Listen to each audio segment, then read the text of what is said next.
there hasn't been another one with this much attention. You know, David Haye's he's not only a big person in boxing, he's a big sports star and star in the UK. He's an household name, not just in boxing, in anything. And I'm getting to be that way myself now. There's not many people who don't know who Tyson Fury is, thank you to Channel 5, because they broadcast me on their station 5 or 6 times now, and every time it's been 2 million plus viewers. So a lot of people get to see me in action. You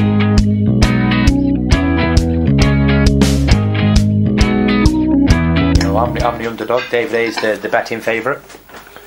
You know, again, but it's all on past performances. He's been at the highest level in heavyweight boxing. He's been a world champion. Doesn't come any better than that. I'm yet to achieve them goals. And you know, he's, as far as I'm concerned, he's had his glory days. He's done what he's going to do, and I'm just going to put him out of his misery, because this is my time to shine now. And he's had his chance at the big shot, and he was a world champion, and he lost to Klitschko. And I'm going to beat him on the 28th. No matter what the bookies say, what these boxing pundits say, what these so-called experts say, I'm going to win. And if I don't win, then he's done me a big favour by beating me, by knocking me out. Because it'll put me out of my misery as well. Because being in these camps is not a lovely place to be. And if I'm not good enough, then I want to get exposed right now. I pray that he can do me, because, you know, if he can, then I won't have to do this anymore, will I?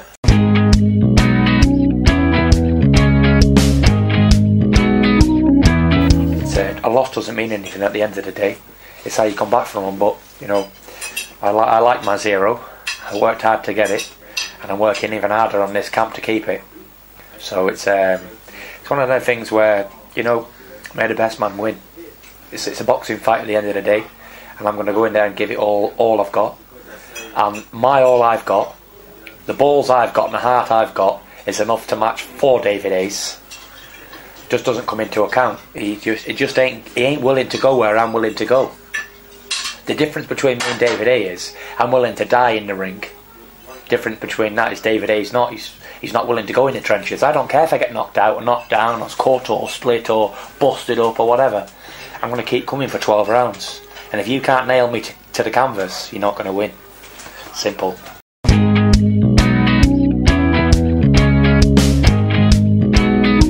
All the training hard has got nothing to do with it, you know. You can train hard, people can run marathons and all that. Don't mean they can fight though, does it?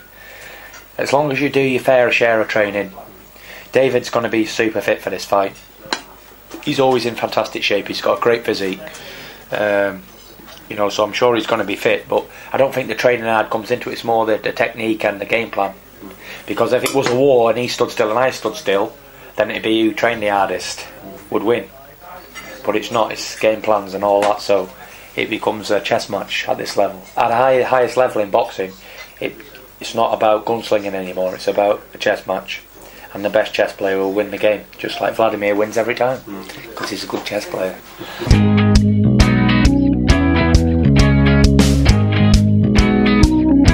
I'm a good solid 12 round fighter, you know. I can do 12 rounds basically at any pace. Like my last fight, I was frantic for 7 rounds and I wasn't tired, you know. Put the pressure on him all the way through and I wasn't tired, so it's my engine is very good. I can work at a high work rate for a long time, and that's quite unusual for somebody my size. I think that's a talent that I've got, is my stamina. I don't have stamina problems.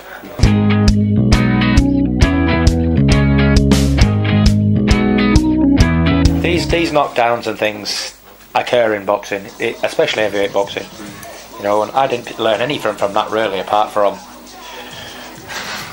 keep your hands up and don't try too many stupid things. I get a little bit ambitious when I'm boxing and try crazy things that I shouldn't, like risky things. You know, if you look at the Klitschkos, they only throw head punches and a 1-2 and a jab, basically. But I like to give angles and come upstairs and downstairs and lead right hands and all that sort of stuff. So you do that sort of stuff and you're asking to get punched in the face. So it's quite a crazy style I've got, but it seems to be working for me so far.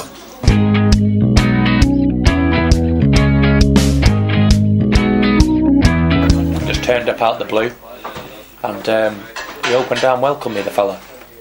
I was very appreciative of it. He gave me help, he gave me advice, took me into his own home. It was a great experience, you know, going out there, a young pro, going to the Kronk gym in America by yourself. I was the only white man in the gym, and then Dimitri Salita come along and he was the second white man in the gym, so it was kind of cool.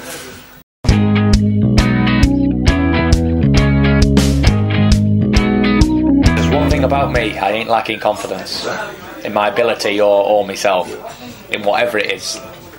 Went to this old Motown soul bar where people go there on a Tuesday or Thursday evening after work, and they can reminisce on the times when there used to be something or whatever. Just somewhere to relax and eat some food and have a drink. And everyone was singing, and I thought, what? I'm going to sing. So I said, give me that microphone, got on the mic, started singing a cappella, and everyone was going, yay, everyone liked it. And I said, right, that wasn't one of my best songs, so I'm going to learn another one. I said, I want to go back here next week. But everywhere me and Emmanuel went, it was good, good, you know. He was a very generous man. Everywhere we went, he was like giving money away to charities and in the church and stuff like that. It was just very, how would you say, it's just a very nice man to be around, you know, and listen to. The things he had to say was invaluable, you know. Money couldn't buy it, the experience and it. And I spent a lot of time with him. The 3 weeks I was in Detroit, I was with Emmanuel like 90% of the time. So it was good for me, a good learning experience.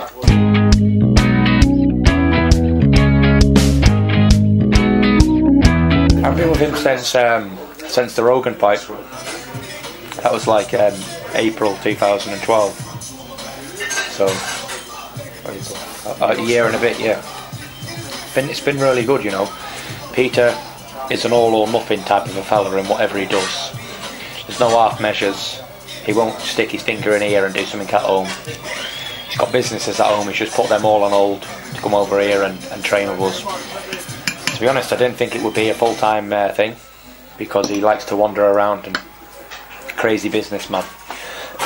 But he's really dedicated his time, and you know, it's invaluable. You can't pay for that sort of stuff. And the stuff we do over here is just repetition of the same stuff every day. Every day. A week seems like a month, to be honest. It's just the same routine every day. You know, and that's how you get better, isn't it? You know, we're working on different things in the gym, working on defence, working on the jabs, working on everything really, footwork. And you know, we do train really, really hard here. There's one thing about this camp is we train like Trojans. And I think you train hard, you eat well, you sleep well. You can only go in there and give it your best effort, and if it's good enough, then it's good enough, and if not, it wasn't meant to be. Because when I fight, the last 4 fights, I couldn't have been any fitter, I couldn't have been any faster, sharper. That was me, like at my full ability at that time, because I was fully prepared. And that's how it's been for every fight, and it'll be the same for the David A fight. You'll see the best Tyson Fury available at the time. You're not going to see the worst one, you're going to see the best one.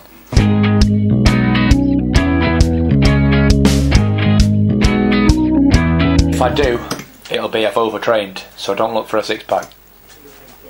To get a six-pack on me, someone 6'9" and 19 stone, you'd have to overtrain. So there'd be no six-pack. There might be a 3-pack or something popping through the fat. But listen, don't worry about bodies. Bodybuilders can't fight. Fighting men can fight. And I'm a truly bred, born fighting man. I can fight. Inside, outside, jib, jab, slip, slide, go forward, aggression, whatever you want, Joe Frazier, Muhammad Ali, I can do it.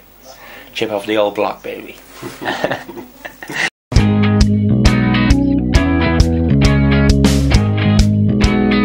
Well, we're going to see, because there's a kind of a few different David A's that might turn up, and we're anticipating all 3 or 4 of them. If he comes for a fight, then it's Christmas. But if he goes on the defence like he did against Valuev and like goes away like this and trying to come in with 2 or 3 shots, then it might be a bit more difficult, because I've got to have to walk him down and get on top of him and hit him with some hard shots, but beware of getting hit myself. But if he wants to come for a gunslinging match from word 1, then that'll play into my hands, because I'll keep a tight defence, and you know, I ain't 40-year-old, or I ain't John Ruiz, and I ain't Thomas Bonnion. I'm Tyson Fury. I'm better than all them. So he thinks he's in for an easy ride, or he thinks he's going to fight someone like Ruiz again, or Audley Harrison. He's definitely going to have an early Christmas. He'll be waking up at Christmas. And if you think about it, he's supposed to be this big, massive puncher, but there's only Audley Harrison who he knocked out, and Audley Harrison even got back up, didn't he? You know what I mean? He put Ruiz down 3 or 4 times, didn't he? Hit Ruiz with a peach of a right hand in the first round, dropped him, he got back up, and he managed to get through the fight because he's a heavyweight, and heavyweights can take punches. Simple. We get in, we go down, we're going to get back up. We're heavyweights. But at the cruiserweight, he was hitting them and flattening them, wasn't he? But I don't know any heavyweights he's knocked out, proper knocked them out.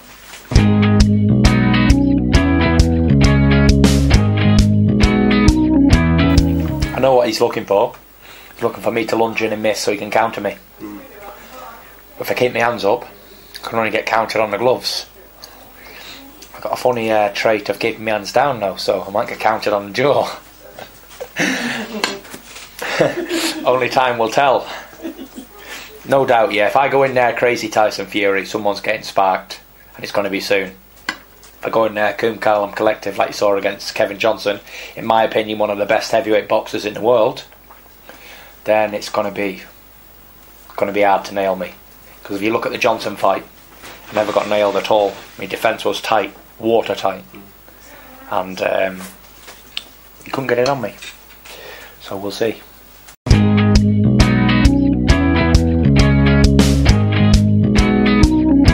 It's not important to me who they're there to support. They're there to see a fight, and that's what they're going to see. They're going to see a fight. They're going to see punches thrown. They're going to see aggression. They're going to see heart, and that's what they're going to get. They're there to see it. They're going to get value for money, and they can't complain. Whether they're there to support me, David A, or Joe Bloggs, they're going to see a real fight on the 28th of September. But I aim to please. Never have been one of them to mess around in the ring and not give me all. Every time I give it me all, so can't do any better than me best. I believe I'm that good that it's going to take somebody better than David A to beat me.